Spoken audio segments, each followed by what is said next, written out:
Rede Gazeta apresenta Diagnóstico Científico do Rio Doce, em defesa do nosso patrimônio líquido. Apoio institucional, Fibria, Manabi, Prefeitura Municipal de Linhares. Diagnóstico Científico do Rio Doce. A ameaça, a esperança, a seca histórica, as pesquisas. Atravessamos um dos rios mais importantes do estado. Barcos, cientistas, pesquisadores, biólogos e a nossa equipe nas águas do Rio Doce. Antes de colocarmos os barcos na água, fomos à cidade mineira de Governador Valadares, onde encontramos Dona Sônia. Há 35 anos, quando ela se mudou para cá, dava para tomar banho nessas águas. O rio era mais cheio, era mais limpo. Era aqui, tudo era pedra. Tudo aqui era pedra, aquelas pedras que minavam a água, aquelas águas assim que brotavam de nascente. Era muito bonito. Governador Valadares é a maior cidade de Minas Gerais localizada às margens do Rio Doce. E ela serve muito bem para ilustrar o principal problema da bacia hidrográfica. Todo o esgoto produzido pelos quase 277 mil habitantes vai parar direto dentro do rio. E o esgoto que jorra por várias manilhas soma-se ao lixo espalhado pela calha. Para acabar com isso, em Minas Gerais foi aprovada uma lei para cobrar pelo uso da água. Quem capta ou desvia o curso do rio ou lança esgoto tem que pagar. Até hoje foram arrecadados 20 milhões de reais que devem ser usados para projetos de preservação. É pouco, diz o diretor da agência responsável pela cobrança. O quadro de degradação ele vem de muitos anos, né? Desde o descobrimento do Brasil. Quer dizer, você reverter um processo de degradação é lento, é caro. Quando você paga, você controla o uso, você não tem um desperdício. E, por outro lado, também esse recurso ele volta para a bacia para investimento nos programas de melhoria da qualidade e da quantidade de água. Segundo o Valori, a construção desordenada de estradas vicinais também contribuiu para o assoreamento do Rio Doce. A gente tem estudos aí, pesquisas que apontam que cerca de até 70% das origens do sedimento que causam assoreamento no rio vem de estradas de terra, né? Mal cuidadas, mal conservadas. E é essa água que chega ao Espírito Santo. Cientes de que os dois estados compartilham do mesmo problema, o diagnóstico encontrado no Espírito Santo poderá ser usado como um parâmetro para a preservação do rio também em Minas Gerais. Nós estamos exatamente na divisa de Minas Gerais com o Espírito Santo. E os barcos já estão na água porque aqui, de fato, a nossa expedição começa. Daqui até o Mar de Regência, a Foz do Rio Doce, são 160 quilômetros de viagem. Então vamos embora. E os trabalhos da pesquisa começam já próximo à barragem da usina hidrelétrica de Aimorés. Esse aparelho aí acoplado a uma prancha, que parece uma prancha de bodyboard, mede a vazão da água. É a quantidade de água que está passando por aquele trecho do rio. Esse trecho aqui já teve 10 vezes mais água do que tem hoje por causa dessa hidrelétrica que foi implantada. Já esse outro mede a qualidade da água. Nessa área que fizemos as primeiras análises, a gente não tem sentido muita interferência ainda não na qualidade da água, né? Mas a gente já tem uma predisposição que daqui para baixo a situação realmente já está um pouco mais complicada. De Aimorés, seguimos até a usina hidrelétrica de Mascarenhas, em Baixo Guandu. Até agora, a nossa navegação foi bem tranquila. Nós encontramos um rio doce assim, bastante largo. Mas nós chegamos até a usina hidrelétrica de Mascarenhas e daqui a gente consegue ver de perto os efeitos dessa que é uma das piores secas dos últimos anos. E daqui adiante, os nossos barcos terão muita dificuldade. O dia amanhece no pacato distrito de Itapina, em Colatina, onde o silêncio só é interrompido pelo barulho do trem. A locomotiva da linha Vitória Minas é uma companheira quase inseparável do Rio Doce. O rio que nasce na mineira Serra da Mantiqueira serpenteia pelo Vale do Aço e atravessa o leste de Minas. 850 quilômetros, passando por 228 municípios em 2 estados. Ao longo do percurso, diversas nascentes. São afluentes que se unem ao curso d'água principal. Do lado de baixo da usina hidrelétrica de Mascarenhas, nossa viagem recomeça. Aqui neste ponto onde nós estamos, em frente à barragem da usina hidrelétrica de Mascarenhas, é claro que nós tivemos que tirar os barcos da água para seguir com a nossa expedição. Mas aqui dá para a gente ter uma ideia exata do tamanho da seca e da quantidade de areia que a chuva de dezembro trouxe para dentro do Rio Doce. Antes da enchente, todas essas pedras aqui costumavam ficar debaixo d'água e esse areial enorme que nós estamos vendo não existia.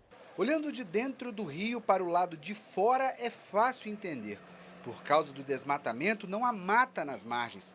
Com o caminho livre, toda a terra trazida pela chuva vai direto para o leito do Rio Doce. A quantidade de areia na calha do rio, essa falta de água, nada mais é que o reflexo do mau uso do solo em toda a bacia do Rio Doce. Seu Siri é o balseiro de Itapina. Com a seca, a balsa que todos os dias atravessa as pessoas do distrito até a estrada do outro lado da margem está parada. 3 anos para trás sempre foi mais cheio o rio e o povo antigo fala que sempre teve muito mais água, né? Hoje tem bem menos. Pedra que eu nunca vi, esse ano eu vi já no meio do rio. Deixamos seu Siri com a balsa e seguimos viagem, levando no barco a mesma esperança desse homem simples, de encontrar um pouco mais de vida rio abaixo. No pasto amarelado, um gado cada vez mais magro. Sem chuva, o capim não cresce e o gado não come.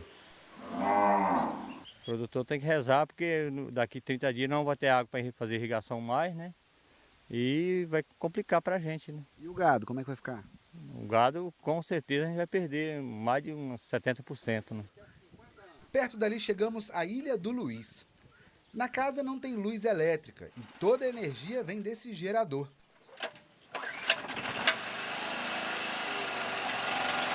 Cafezinho no fogão de lenha.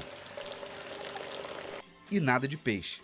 Agora é com a venda das redes que o pescador coloca comida dentro de casa. O que nós vimos, o que eu via 50 anos atrás, não vejo mais hoje. Tinha muita água, dava bastante peixe, podia pescar também. Dava peixe à vontade, dava robalo, dava dourado, dava pacumã, dava tudo 3 espécies de peixe, a gente podia pescar também. No delicado cruzar das linhas da rede do Luiz, nas imponentes barragens das hidrelétricas, passando pelo rebanho bovino e por lavouras, como a do cacau. A economia do norte e noroeste do estado passa pelo Rio Doce. A exploração econômica ao longo das últimas décadas de alguma forma contribui para a situação que a gente encontra no rio hoje, especialmente pela demanda da água, mas também pela forma como essas atividades econômicas interagem com o Rio Doce. Além de demandar a água, parte dos resíduos das indústrias, por exemplo, de alguma forma vão ser direcionados ao Rio Doce. O rio e seus afluentes servem para irrigar diversas plantações. É o caso do Santa Maria, que nasce na Serra do Gelo, em Santa Teresa. Mas quando chega ao Rio Doce, mais parece um córrego, em meio aos entulhos e ao assoreamento. Segundo a Agência Nacional de Águas, cerca de 70% da retirada de água para uso dos cursos d'água superficiais são para irrigação. A irrigação, se for feita dentro de um controle, ela pode até reabastecer o lençol freático. O problema é que, feito de forma desordenada, esse retorno não é garantido para o curso d'água. E ao chegarmos ao centro de Colatina, onde o Rio Doce divide a cidade em 2 partes, não teve jeito. Tem que descer do barco e empurrar. Olha só, olha a situação aqui, tá ficando mais raso ainda. É a mesma cidade, é o mesmo rio, separados no tempo por 10 meses e pela pior seca dos últimos 70 anos. Uma água escura, sem vida e com um cheiro quase insuportável. O que hoje parece esgoto puro já foi um córrego, um afluente do Rio Doce, o córrego São Silvano. Aqui é despejado sem nenhum tratamento todo o esgoto produzido no bairro São Silvano, o maior de Colatina. A coleta feita durante a expedição científica mostra que numa escala de 0 a 9, onde 9 é o número máximo no nível de oxigênio na água, o córrego São Silvano foi o único que ficou no 0. Nenhum ser vivo que necessita de oxigênio poderia habitar aqui. O tratamento de esgoto é básico, né? A gente tem a legislação que fala que quem realmente capta a água do rio tem que devolver ela tratada dentro dos parâmetros estabelecidos por legislações brasileiras, né? Então, tratar com qualidade é a forma de captar e captar com qualidade. Por toda a parte é possível ver esgoto sendo lançado sem nenhum tratamento dentro do rio. Olha só a cor da água que sai de um frigorífico. O esgoto volta para o mesmo rio de onde a água é captada para abastecer a cidade, formando assim um ciclo onde os recursos hídricos são sugados por bombas como essa aí. Em vários pontos do Rio Doce, que passa aqui dentro de Colatina, é possível andar assim, pelo meio do rio, sem nem molhar os pés de tantos bancos de areia. E a captação de água vai ficar cada vez mais difícil. Afinal, toda a água utilizada pelos quase 105 mil habitantes da cidade não vem de nenhum afluente. Ela é retirada direto de dentro do Rio Doce. E se continuar, a dificuldade vai aumentar cada vez mais. Então seguimos viagem e mais uma vez fomos surpreendidos pelos bancos de areia. Todo mundo tem que sair do barco e andar pelo meio do rio. O que significa para você o Rio Doce, João? Vida. Vida, muita abundância. Mas essa vida está acabando, tá? Tá. Se não tomar conta, acaba. Depois de quase uma semana de viagem, 100 quilômetros percorridos desde a divisa de Minas com o Espírito Santo, nosso destino final é Regência, em Linhares. O visual urbano de Colatina ficou para trás. Em meio à vegetação, as sapucaias rosas se destacam. São resquícios do que sobrou da Mata Atlântica. Menos de 10% do que já cobriu o Espírito Santo. A floresta divide a paisagem com as lavouras de cacau. E a gente já catalogou mais de 3.000 espécies de plantas para a bacia do Rio Doce. Muitas dessas plantas são ameaçadas de extinção e outras só existem nessa região. Também já foi mais fácil ver bichos às margens do rio. Se nada for feito de imediato, eu falo assim, recuperação de nascentes, plantio de espécies de árvores ao entorno das áreas de preservação, é um prognóstico meio preocupante. E na chegada a Linhares, mais uma parada para a medição da qualidade da água. Este é o Rio São José, também conhecido como Rio Pequeno. Ele é um dos afluentes do Rio Doce e a principal fonte de abastecimento da cidade de Linhares. E apesar de a maior parte das pessoas daqui de Linhares beberem deste rio, é possível ver vários canos de esgoto saindo das casas e caindo direto na água. Quanto pior estiver a água do rio, mais cara fica a água para a população. Então é importante cuidar, porque a população vai sentir o reflexo da qualidade da água. Seguimos viagem, sempre acompanhados de perto pelos bombeiros e pela polícia ambiental. Em um acampamento, os policiais encontraram 2 pescadores, com peixes que eram pequenos demais e não poderiam ser pescados. Os 2 foram encaminhados para a delegacia. Durante o dia, podemos ver várias armadilhas de madeira, conhecida como jequi. E esse tipo de armadilha é para pegar o quê? Esse tipo de armadilha é feito para pegar camarão e lagosta, como eles dizem aqui, né, que é chamado pitu. E é proibido? Proibido. Então vamos ver se tem alguma coisa aí dentro. Olha, duas lagostas do Rio Doce. Esse animal está em lista de extinção. E no último trecho da viagem, mais alguns pontos de encalhe e os barcos são recebidos na foz do Rio Doce, no mar de Regência, em Linhares, ao som dos tambores de Congo. Uma mistura de cansaço e emoção nos rostos queimados pelo sol. Sentimento de dever cumprido. Muito obrigado, meu Deus. Sensacional. Foi uma experiência de vida única para todos nós.